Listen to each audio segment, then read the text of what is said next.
It's a new era for the study of UAP.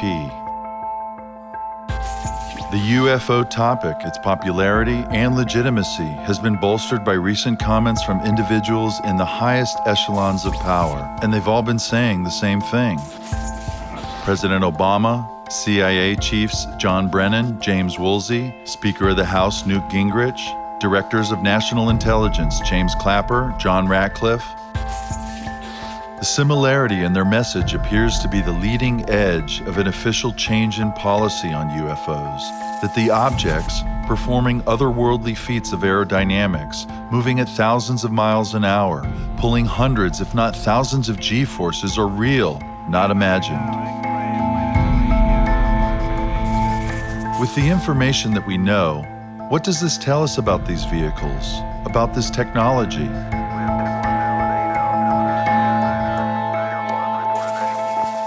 Today, my guest host, Thomas Morrison and I speak with Robert Powell, a founder of SCU, the Scientific Coalition for UAP Studies. SCU is an association of scientists unpacking the data and have authored peer-reviewed papers on UAP performance. Undoubtedly, there is another group of analysts, a shadow SCU-type group operating from within the Pentagon. And as more data and testimony become public, it is likely these efforts will begin to merge. This month, the U.S. government will release an unclassified report on UAP. Now that tens of thousands have turned into millions of people watching, what will it be like when we finally see the truth?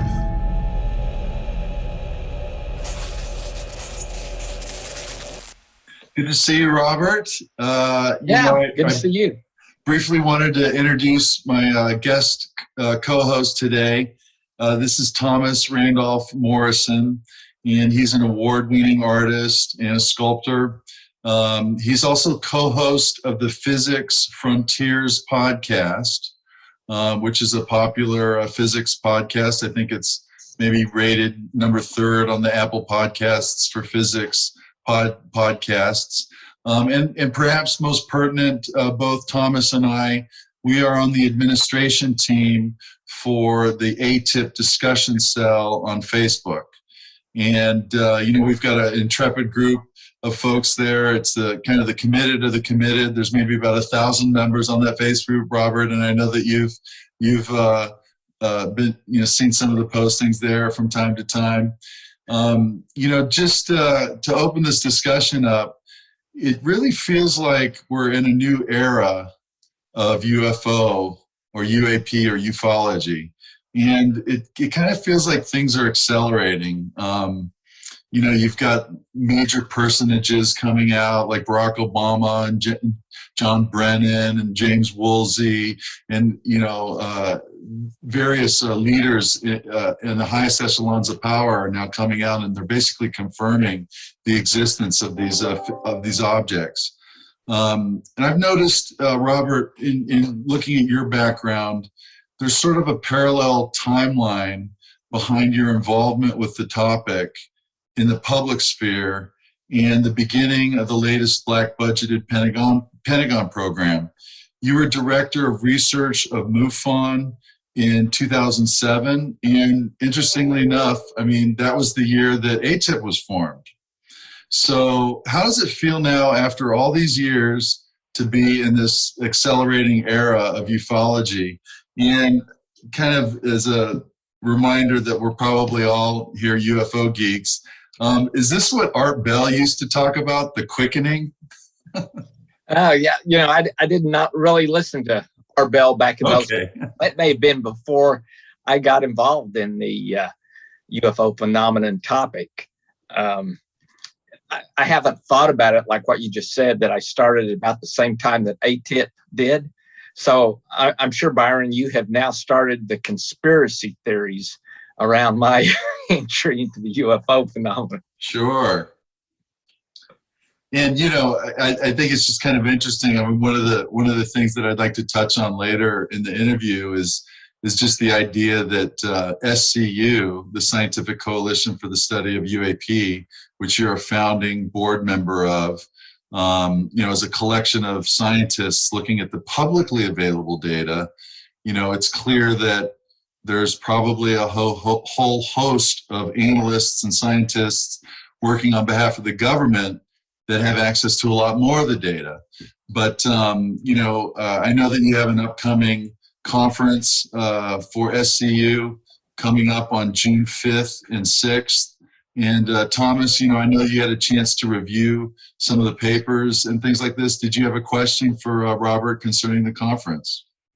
Well, overall, I think that the SCU is leading the march of this subject from the tabloids into a proper scientific research effort. And that's why I'm just so delighted that we can have you on the program and that we can talk about the conference and share that upcoming conference data with our members on the group, because I think that there's a lot of people who enjoy your analytical approach to the subject. And the UAP has always been a scientific question. And we're finally, I think, entering an era where it can be discussed that way and researched that way. So yeah, we're seeing a number of talks at your conference involving, how you process the intelligence on these things. What's the Fermi paradox like in the current context? What are the physical observables of UAP, and can we build on the 5 observables that Luis Elizondo has talked about? So there's a lot of great talks coming up, and I really look forward to it. I hope that everybody can attend. I think your listeners and your group will enjoy the conference. The key thing, I think, to tell everyone is June 1st is the cutoff date. So to be safe, I would say if you want to sign up, do so by May 31st. And there's 3 basic components to the conference that I think everyone will enjoy. One, of course, is the speakers, which you can see all that information on our website, explorescu.org. The second part is we'll have these community chat rooms where you can, as a participant, you can actually create your own discussion chat room, which people can go into throughout the conference. And we've already created some around the Nimitz, the Aguadilla report, other topics. And then the third is we will have a kind of a meet and greet where 1 hour Saturday and 1 hour Sunday, the computer randomly puts you at a table with 3 other people. And then you guys meet each other, talk. 10 minutes later, it sends you to a new table. And currently, we have about 200 people that have signed up for the conference. So there's plenty of people for you to meet.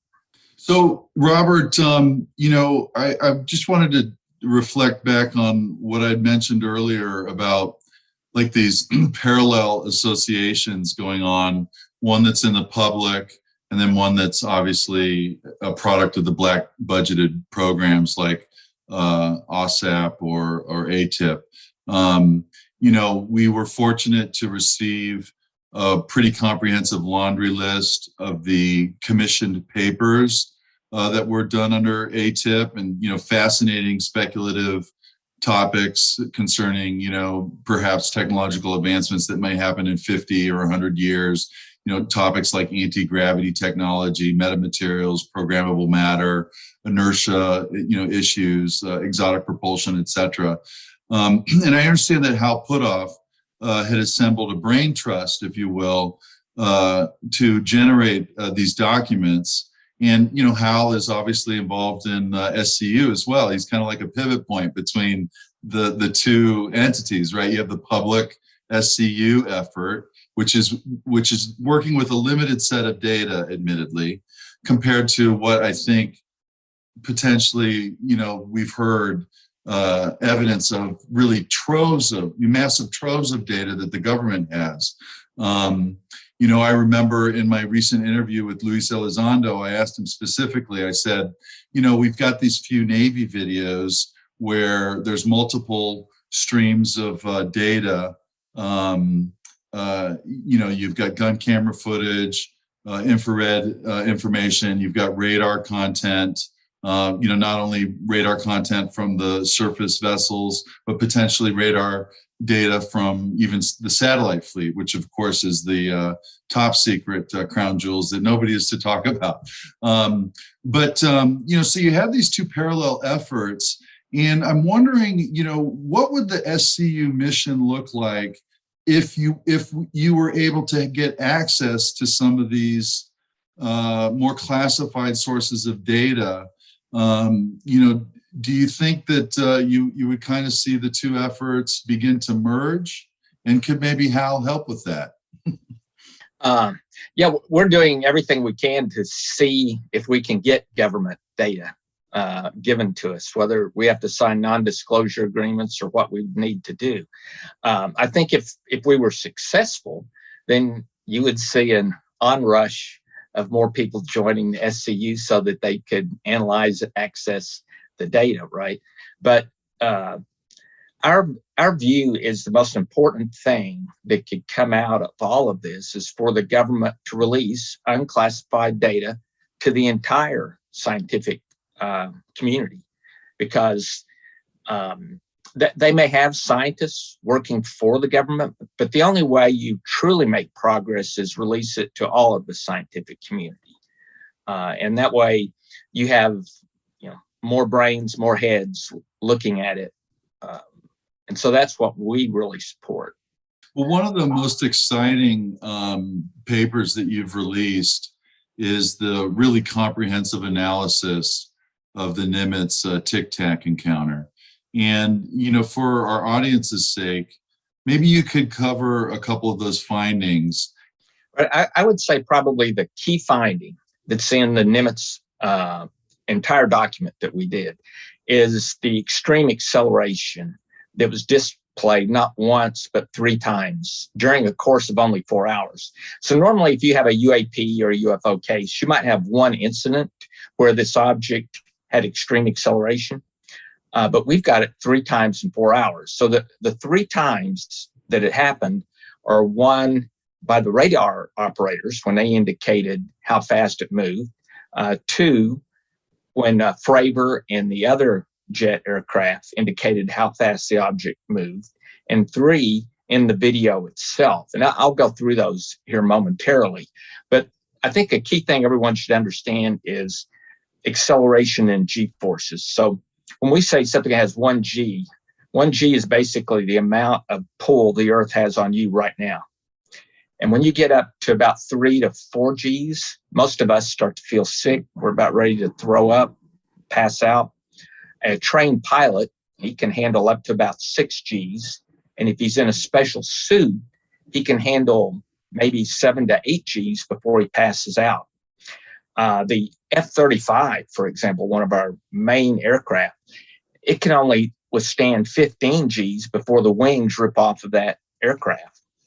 And the same is true for a drone. You might be able to get a drone to handle 20 Gs, but when you start getting into what we measured, which were hundreds to thousands of Gs, I mean, basically anything within that craft has turned to mush. I mean, you've just been flattened against the wall. And when do electronics just completely fall apart? I mean, what kind of exotic electronics could pull 100 Gs? Not very many. Well, none, actually. Not very many can handle 20 or 30 Gs. Like, I came out of the semiconductor industry, so we built electronic computer chips for the military. And you can't, the electronics are extremely delicate. And you might be able to get up to 50 Gs just to get your chip to survive, right? But that doesn't mean anything mechanical around it will survive. Right. So these are G forces that are beyond really what you might call reasonable to what most people think of. Okay, but on the other hand, we see no indications that any of these craft, like the Tic Tac, for example, are using any kind of reaction propulsion system. Right. So we wouldn't necessarily expect these craft to actually be subjected, or even their internal components to be subjected to those kind of G forces. Because if you look at a model that's relativistic, then you're probably looking at some kind of gravitational field propulsion system where the craft and all of the material within it would be in a state of free fall, right? Well, without getting too technical, as long as the craft moves from basically 0 speed up to an extreme speed in a short period of time, the G-forces are normally there, right? The exception would be, and now we start getting complicated here, is if you were in a free-falling gravitational field, then you no longer have G-forces on you, and you're moving at an accelerated rate that's driven by the gravitational field. But now we're getting into an area that we need a PhD in physics to properly discuss it. Yeah, space-time engineering. That's and I'm not even sure that we have a really good viable approach to a theoretical model that we could possibly engineer those kind of effects. If you can, I mean, basically, if you're in a gravitational field, you begin to accelerate based on the strength of that gravitational field. That's right. Right. Yeah. And the problem, engineering-wise, for us is, well, how do you create such a huge gravitational field in front of your craft, and how you keep it from affecting everything on Earth, at the same time? So it's an engineering issue that we're nowhere near being able, assuming this is even possible to start with, right? We're really into conjecture here. And, as an alternative, I think, Robert, you had mentioned in one of your other interviews, instead of, the anti-gravity solution doesn't necessarily generate instantaneous acceleration. And one of the things that you had suggested as a possibility is that the mass of the object is basically rendered to zero, and then, a small amount of force would generate that instantaneous acceleration. Obviously, this is pure speculation, but right. Are there other solutions to the instantaneous acceleration issue? Because obviously putting a black hole in front of the craft, would mess up the surrounding environment a little bit, right? Right. All of these are just conjectures, right? For example, driving an object's mass to zero, we don't know how to do that. But if you did do that, then a photon would accelerate it to the speed of light, immediately. But we don't know how to do that. Just like we don't know how to engineer a gravitational field so that you can have a craft basically go through free fall through that gravitational field, and then there would be no acceleration to the occupants or to the craft itself. Just like if you were at zero mass, there would be no acceleration to you because you have no mass. Could you maybe describe those three incidents of instantaneous acceleration in the Tic Tac event? Just, for the audience's sake, briefly summarize the three different episodes. Right. So in all of these three episodes, you ideally you want actual hard data, right? That's what a scientist wants. You want the hard data, but you have to take as good data as you can get. So in the first episode, we have Kevin Day and Gary Voris, who, when I interviewed them, did not know each other at the time. So they had not spoken. And they independently indicated to me that this object had moved in less than a second, 0.78 seconds in the case of Kevin Day's statement. Now, if we had raw data, right, I would be looking at a radar data sheet and it says 0.78 seconds. I see the object was here and now it's here, and that's the time. And that's what we call raw data, and that's wonderful, right? That's what we want as scientists. In this case, I've got their statements. So the question is, do we believe them or do we not believe them? Additionally, as you noted earlier, we put error bars on this. What if it wasn't 0.78 seconds? What if it had been 6 seconds, right? And we don't know the exact distance it traveled because people's memories change over time. And so when Kevin first talked to me, the distance was 80,000 to near the ocean in 0.78 seconds. There's been other times where it's 80,000 to 28,000 at 0.78 seconds. But that error in distance, I consider an error in memory. And that's not critical. What's critical is that 0.78 seconds, or that less. That's what drives the numbers. And so that's what we first looked at. And we got, if I took his numbers at face value, it's in thousands of G's. But if you say, well, maybe it wasn't 1 second, maybe it was 6 seconds, you're still in hundreds of G's forces. The second incident, and I think this is the strongest incident of all, is where you have two fighter aircraft. Each has two pilots. one fighter aircraft with Fravor, the commanding officer of the whole squadron, engages this object. Meanwhile, at 20,000 feet, Alex Dietrich, who's flying it, and the lieutenant commander, who's her backseat radar and IR operator, they're up at 20,000 feet. All right, so Fravor engages the object, right? And as he tries to cut across, the object takes off. Now, if I had hard data, I would have this radar plot that says, okay, it took off and it was here at 0.0, and at 2 seconds, it was way over here. But instead, I have the testimony of 4 pilots, 2 of which I know are naval graduates of Annapolis Academy, very qualified, the commander and lieutenant commander. And I think probably the same is true of the other 2 pilots, although I don't know. So Fravor was very specific. He said, have you ever been at an air show? Have you seen how quickly a jet at Mach 1 takes to disappear over the horizon? And he said that takes 9 to 10 seconds. He's correct. If you do the math, that's how long it takes to disappear from your eyesight. In the case of Slate, I interviewed him myself on the phone, and he told me it was just like he shot it out of a gun.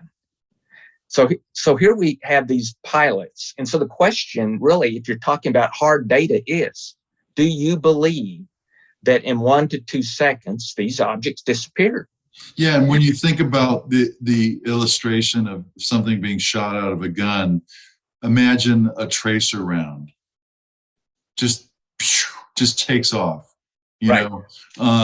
And one of the questions that Thomas and I were wondering about a couple days ago, it's somewhat of a layman question. It's related to the Tic Tac and specifically the FLIR video. I know it either like 17 seconds in or 27 seconds in. I'm not sure. The Chad Underwood flips it from IR to TV, and you see the Tic Tac shape emerge, obviously kind of pointing a little bit off to the left, but it clearly looks like a flying propane tank, right? Yeah. But it's dark. The color is dark and the background sky is white. And I was wondering, if on a clear day, the sky is blue, the Tic Tac is a white object, would it have appeared so dark? And did they have a reverse imaging going on, like a negative image?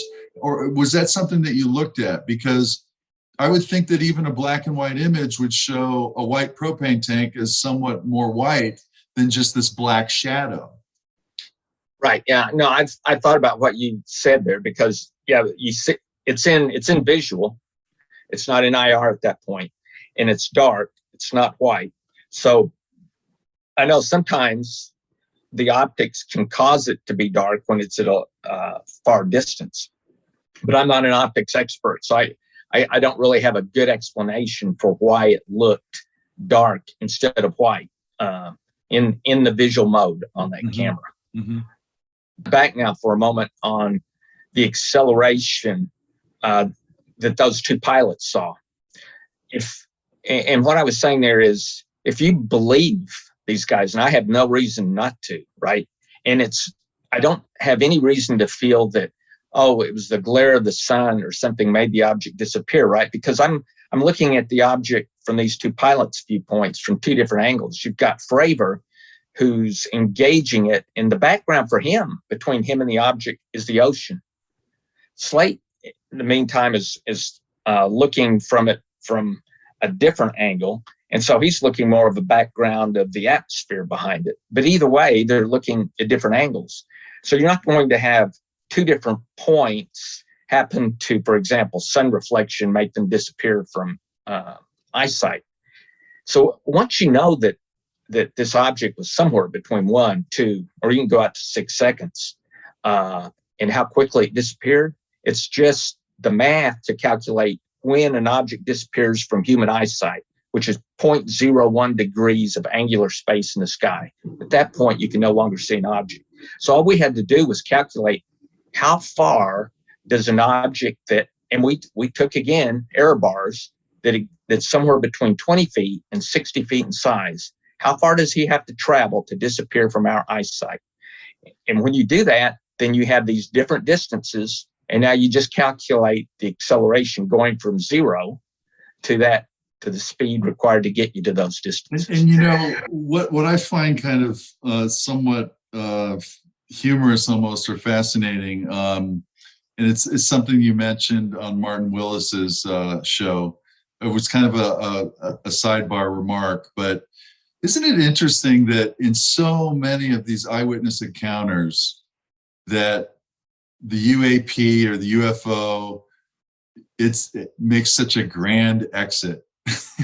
Like they always just take off, you know. I mean, these you know, testimonies that we've heard for decades, it's always the case where the thing is there and then it just disappears. It just takes off, you know, right. Like when Commander Fravor says poof, you know, he says that several times in several interviews, poof. And I was a little confused by that, because is it like poof, like it disappears, or does it just take off in 1 second and it's beyond the horizon?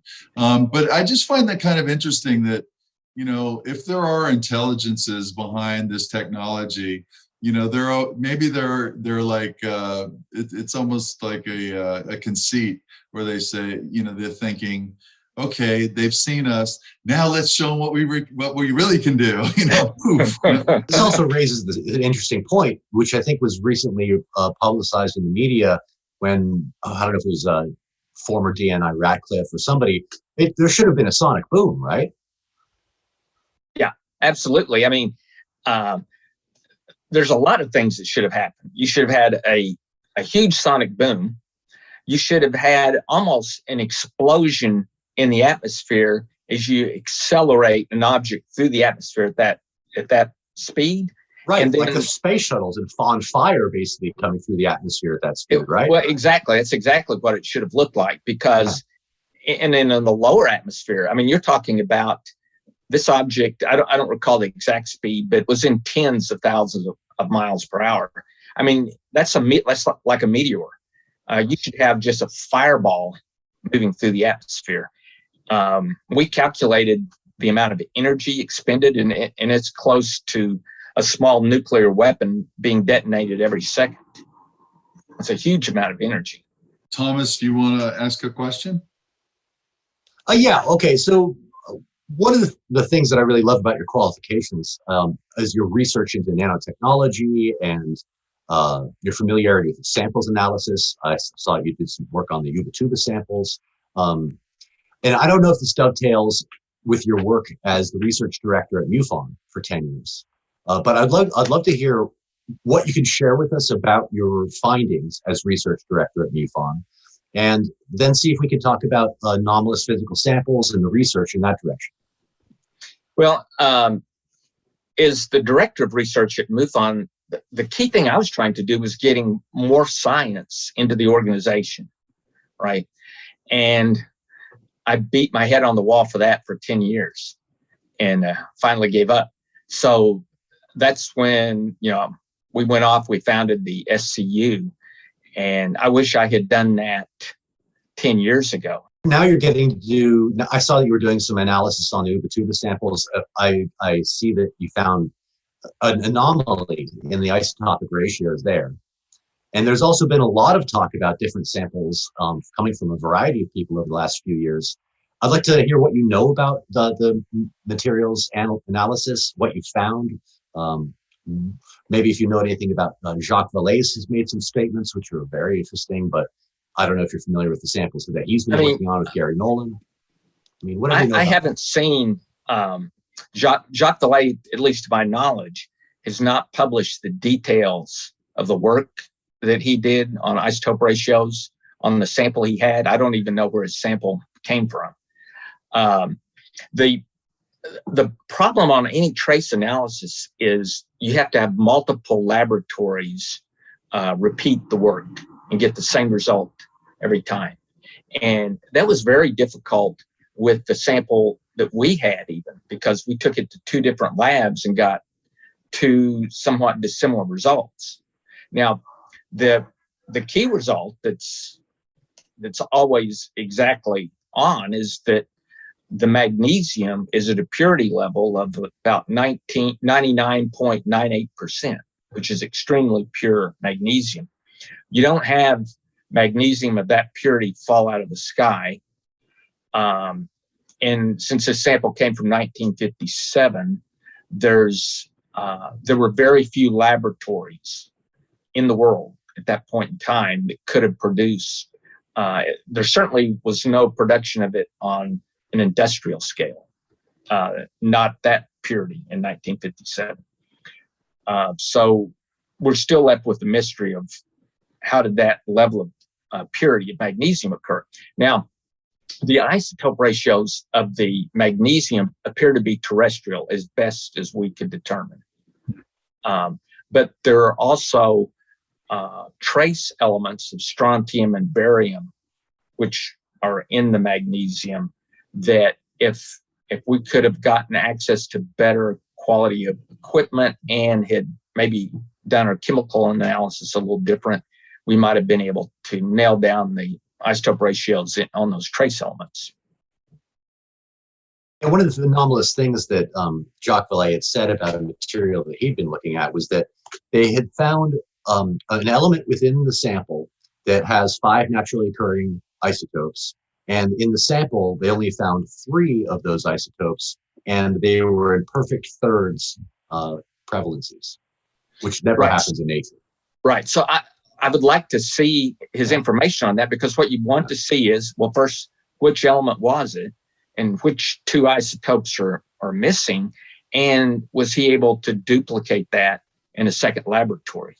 And if he did, then that would be very interesting. I agree. You know, Robert, getting back to some of the data that's publicly available, whether it's hard data or anecdotal data, one of the features that we've repeatedly seen is the difference in speeds between vehicles moving through our atmosphere, sometimes thousands and thousands of miles per hour, pulling hundreds of Gs, etc. And the vehicles that are submerged, only moving hundreds of knots in speed. I haven't heard,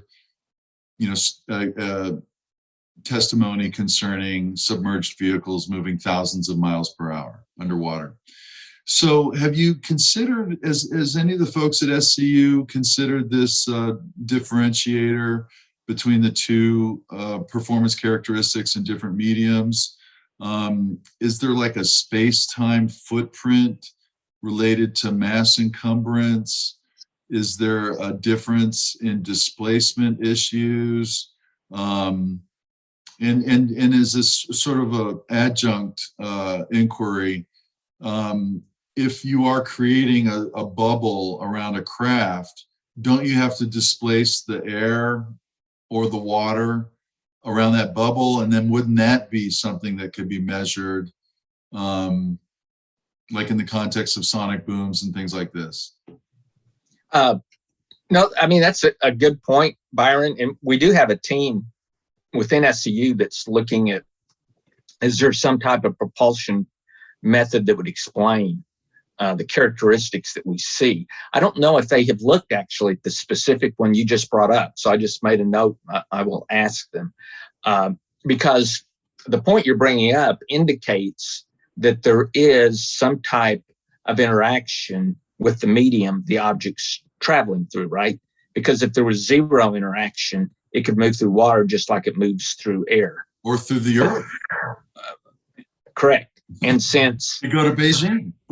Right, yeah, you just jump on your neutrino and off you would go. So that does tend to indicate actually that there must be some level of interaction with the medium it's traveling through. Otherwise, you wouldn't just be traveling at, say, 200 or 300 knots or 400 knots through the water. I mean, we've got torpedoes that can travel, 100, I don't know, maybe 200 knots under the water, but they create a envelope around the torpedo, which is what allows it to move through the water at that high speed. I'm sure it's classified, what the top speed is, but I know that at least 100 knots And Yeah, something that struck me as interesting, just kind of piggybacking on your remarks about that it appears that there is some level of interaction, insofar as it's impacting the speeds, that would at least connote that perhaps there is some sort of interaction, that the crafts aren't just completely detaching from the space-time continuum and just, almost like dimensional travel or something like this. I'm thinking about that infrared video of the USS Omaha, where this object just slowly, very gently, gingerly, just kind of, okay, now I'm going to go into the water. It's almost like there's such a concerted, gentle relationship between that transition. I don't know if there's meaning to that. Also, it seemed a little odd that the object just seems to kind of poof out of existence as opposed to submerging slowly into the water. I wonder if you had a chance to look at the USS Omaha infrared recordings, and then also additionally the recent radar footage that came out showing the objects, swarming the USS Omaha. Did you have any reaction to that footage? I guess my main reaction was the quality of the video. I had a lot of reactions, actually, Byron. My first was like, why is the military releasing this through a news media? It's like, what's going on here? And then my other reaction was just the quality of the video is not sufficient that I can really tell what's happening with the object, as it's dropping to the water. So I can't tell if it went into the water or just, it disappeared because it was right at the surface, or exactly what happened. The Agua Dia video is much easier to tell because you've got a video where it's better quality and you're watching the object for an extended period of time. So you're able to actually measure what happens. I suspect that they have a better quality video, and it's a longer video because that video does have areas that have been chopped out. So I imagine if we had the government's raw data, we could answer that question. And that's my view. I mean, why do this teasing? Why not just, if you're going to release that, then release it. Well, aren't we up against a fundamental problem, because the military is collecting all this terrific scientific quality data, but I don't see how they can release that into the public without giving away like sources and methods capabilities. Like, how can they share that with us publicly without breaking classification? Right. So this is the way I think that they should do it, right? Take the radar data for the 2004 incident with the USS Princeton, right? I'm fairly certain that radar data exists, because you don't keep the video for 20 years and then throw away the radar data. The radar data tells you so much more. So if you release it raw, then that's a national security problem, right? Because that tells an antagonist, okay, how fast is their radar data sending out beams, right? So that they would know that. But if you have scientists work on it where they sign NDAs, so it's a control, just like what happened in Los Alamos and other institutions where we analyze things, they can analyze the data and come back and tell us, okay, it was traveling at 27,253 miles an hour and it generated 198 G forces, right? They can get that from the data. Now, them giving us that answer doesn't violate any national security concerns. It just tells you that we're able to measure the speed of an object, which any radar system that China or Russia has would also be able to measure the speed of the object.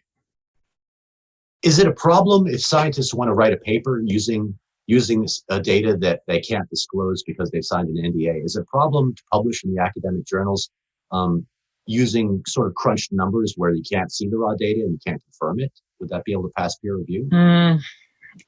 Yeah, I mean, there's a certain problem there, but you do have national security as a concern, so you can't release all of the raw data. You have to have faith that no one fudged the numbers. Recently there's been a number of, as this topic has entered the mainstream so aggressively in the last, handful of months, 60 Minutes, the New Yorker piece, all the mainstream media venues carrying stories of varying quality on the topic. I've seen a number of journalists, dip into the debunker role. And like, there's a journalist that I've followed over the years, Jason Colavito, who would write critique on the Ancient Aliens series, among other things. And I've appreciated his work in the past. I don't think that the article that he wrote concerning this topic was really fully thought out. And, I get a sense that these debunkers are relying on almost like a knee-jerk, first blush reaction to just the extraordinary nature of what the implications of this subject is insinuating for existential issues for humankind. And so, there's a tendency to, this is kind of a wedge issue. You're either kind of inclined to want to believe it or inclined to just, say that this is a bunch of hooey. And I think that there's a third faction of ufology that's formed, if you will, since 2017. And this is more of an empirically based, data-based, data-driven perception of the issue.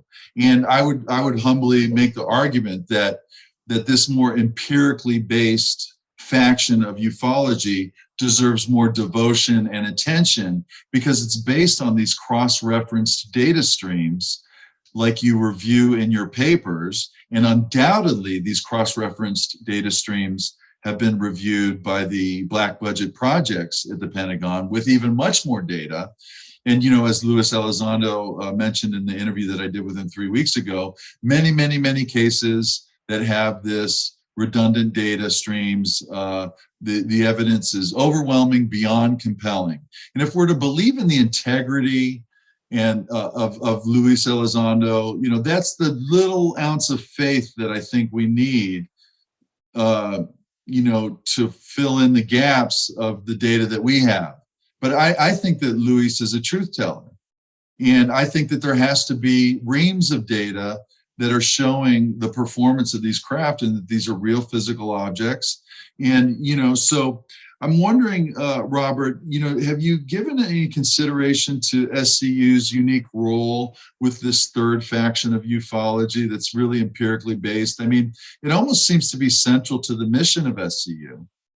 Yeah, yes. I mean, it is central to our mission. I mean, we want the raw data in order to do the analysis. I would say SCU consists of 114 individuals who are all skeptics. I mean, to varying degrees, right? Everyone's skeptical of information to varying degrees. So it's not that we're not skeptical of information. We're just open-minded to the possibilities, especially if we have the data to analyze. The key thing you'll see in what I call, quote, a debunker, which I segregate that differently from a skeptic. A scientist is a skeptic because he wants the information to know that what he's looking at is true. A debunker, and you'll notice this when you listen to any of the debunkers, none of them say, could the government give us more data? No, but that's what a scientist wants. He wants more data. A debunker's like, I don't need any more data. I've already decided what this is. We shouldn't even bother with more data. That's not scientific. And that's what you see with your debunkers. I have yet to hear one call for more data. I will comment real quick on something Thomas brought up earlier, which was, the problem if the government, has a scientist sign an NDA so that you don't disclose the total source of your information. If you think about it, there's a lot of data we accept. For example, what's the speed of an SR-71? That's published. We accept it. Scientists accept it, but no one has seen the raw data that proves that that's the speed of the SR-71, right? So I think it can be done. But you were going to say something, Thomas. Oh yeah, I think this would be a good point to touch on what I see as the fundamental disparity between, I don't know, people like yourself who take the subject seriously, who think very empirically and have an open enough mind to consider that we don't know everything about what's going on in the universe yet, and the debunkers. I feel like what's happening is the debunkers have aligned themselves with a perspective that seemed remotely viable in the 1940s or 50s, before we really understood the prevalence of Earth-like worlds orbiting sun-like stars in the habitable zone of even our galaxy alone, the prevalence of amino acids in water throughout the universe. I mean, we are missing really key pieces of scientific data back then. And so it seemed possible that really we were this extraordinary exception in the universe. Now that has been turned on its head. Now we've seen estimates anywhere between 300 million and 40 billion warm Earth-like worlds orbiting sun-like stars in our galaxy alone. Those kind of numbers and the prevalence of water and amino acids, and even the Harvard-Smithsonian study that showed that planets like ours are going to have a very similar core composition and a magnetic field, atmospheric compositions because of the gravity and the temperature. So right now, the science is actually making the complete opposite argument than it did 50, 70 years ago Now, it seems like we've got a very mundane planet, and our planet is 2 to 3 billion years younger than the average Earth-like world orbiting a sun-like star throughout the universe. So it just seems unthinkable that the extraterrestrial hypothesis is some kind of a reach. I feel like that should be elevated to a theory. And I think that it's frankly unscientific to start your perspective with, oh, anything is more likely than technology arriving from a distant star. It's like, we're about to send a probe to, Alpha Centauri ourselves. So this is not science fiction, people, Yeah. I'd like to see the public to have more awareness of what's happening, because they see articles in the press where it says, oh, we found a planet which is a little bit like Earth, and they're citing specific examples, and there's a real limit to the detection capabilities of Kepler, so we can't really see a lot of Earth-like worlds in the habitable zone. But through statistical analysis, we now know that they're out there, and I think people need to be kind of educated about the basics of cosmology and astrophysics right now. Yeah. Because it's wrong argument to be having. You bring up an excellent point, Thomas, but there's two types of reasoning, inductive and deductive, right? Inductive reasoning is what we have historically done with UFOs. Someone says they see something in the sky, we collect all this data, and we try to figure out, okay, where did it come from? We start with the specifics and go out to the broader question.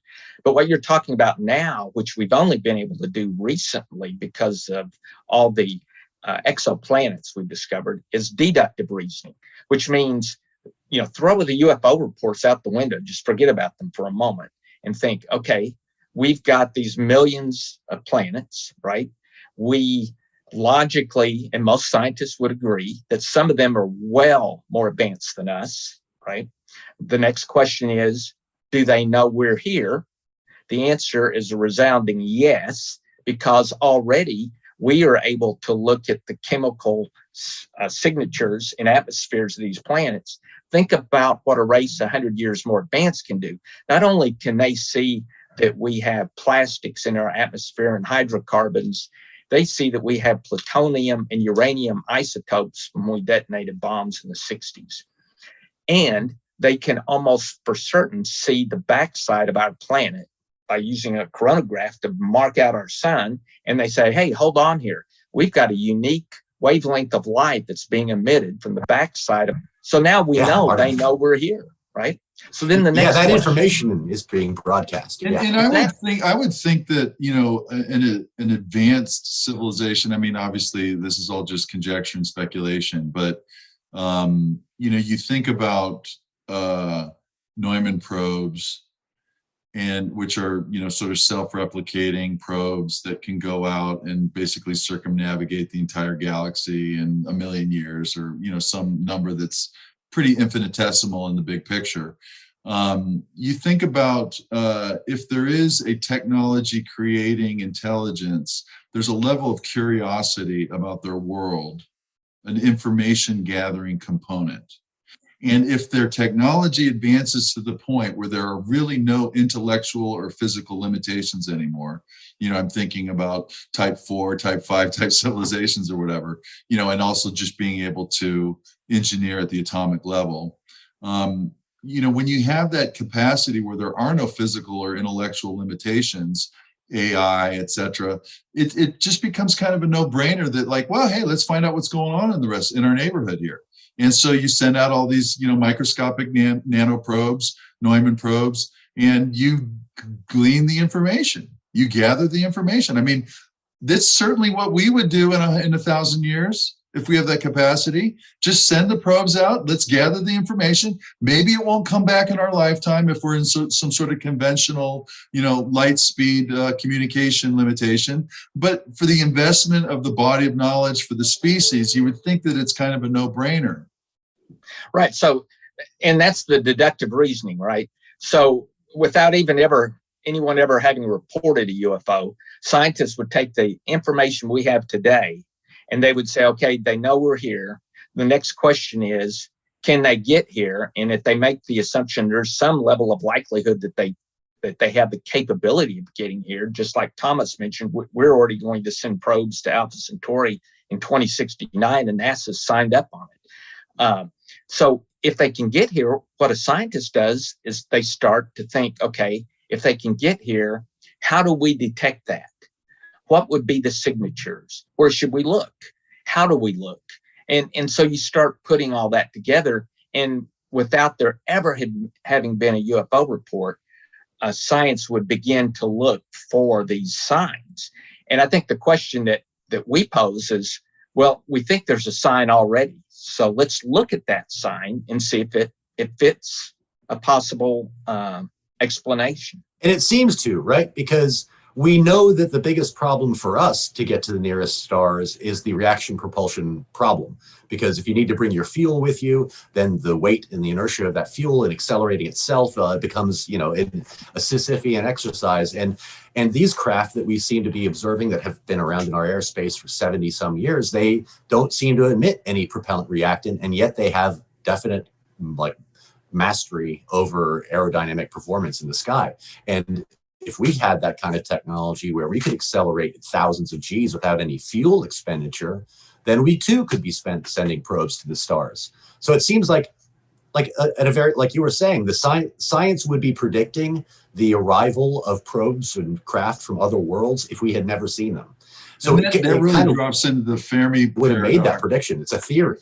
And that really drops into the Fermi paradox issue, right? Like, where are they? And, one of the ideas Thomas and I were discussing the other day, Robert, is, perhaps, if the extraterrestrial hypothesis is a path that you're willing to go down and start to contemplate, why don't we have evidence of, being able to see Dyson spheres out in the galaxy? Why don't we see, the radio communications and things like this? And, admittedly, I'm a layman, but, perhaps the visitors are from another galaxy, and their ancestral mode of communications, of radio communications and things like this, just hasn't had the time to reach us yet. So, they've solved this sort of space-time folding, this exotic propulsion issue. And so they're able, hey, let's go, they're from Andromeda, hey, let's go over to the Milky Way and see what's going on. And of course we can't see, radio information from the Andromeda galaxy, it's just But I think but I'm sorry, I just thought you might want to talk about the capabilities of SETI, because I think people have a really distorted idea about what SETI could actually detect. Yes, that's an excellent point, Thomas, because SETI is looking at a very limited EM range on the electromagnetic spectrum that they're honed in on. And then those signals weaken by the inverse square law. So there's only so far out that they can look. And so I don't consider what SETI has done to date is sufficient. And even they, I think, would admit that. That's why they're wanting to try to look into some of the optical wavelengths and other wavelengths to see if they can detect anything. And then, of course, in terms of Dyson spheres, trying to find those, that's assuming you believe that's just a theory, that an advanced civilization would create this sphere around their star to harvest its energy. Personally, I don't buy into that. I think anyone that's advanced doesn't need to build a sphere around their star to harness energy. Okay, but I think also a lot of people don't realize that if we had a SETI program, even at Alpha and Proxima Centauri, it wouldn't be able to detect any of the Earth's communication signals. Like we don't broadcast signals that are so strong that we could pick up any of our communication signals, even at the nearest star. So another civilization would have to be intentionally broadcasting radio waves in our direction at extremely high power for SETI to even pick it up. And we're not doing that. I think there's only been a few instances in human history where we spent a few seconds broadcasting a signal out. And even that's not going to go very far if you don't target it, right? Right. And for those few seconds, you had to be listening during those few seconds. Right. And it doesn't seem like a really smart idea either. Right. I mean, we've already got people here on Earth that are like, do you really want to be announcing your location and your level of development to every civilization in the galaxy? Probably not. I mean, I think SETI will become irrelevant in another 50 years because within 50 years, I think we will have the ability to use coronagraphs and actually block out a star so that we can see the planets. And they will be able to detect, is there any light emissions from the dark side of those planets? Because I think any species that's in development is going to light up their cities. If they have an Edison. I agree. I think that's a brilliant strategy. You know, we're getting inching closer to that. You're getting atmospheric composition from the sunlight going through the thin envelope around a planet. But like you said, I can't wait for the day when we can detect artificial light on the dark side of a planet, because any civilization is going to have artificial lighting. Yeah. So Robert, to kind of bring our conversation to a close, do you have any sense of what's going to be included in the Pentagon's report to Congress?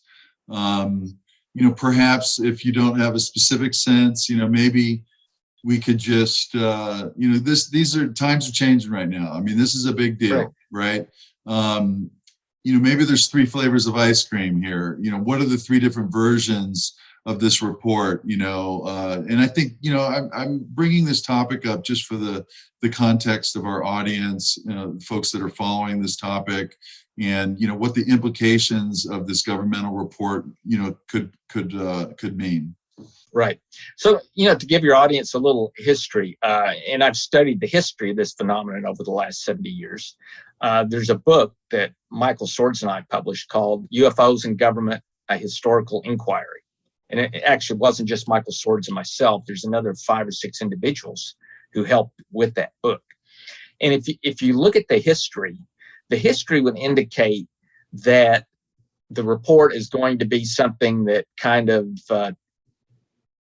massages the data so that people will forget about it and not try to do anything different, right? That's what history would tell us. But history has been dominated by the Air Force.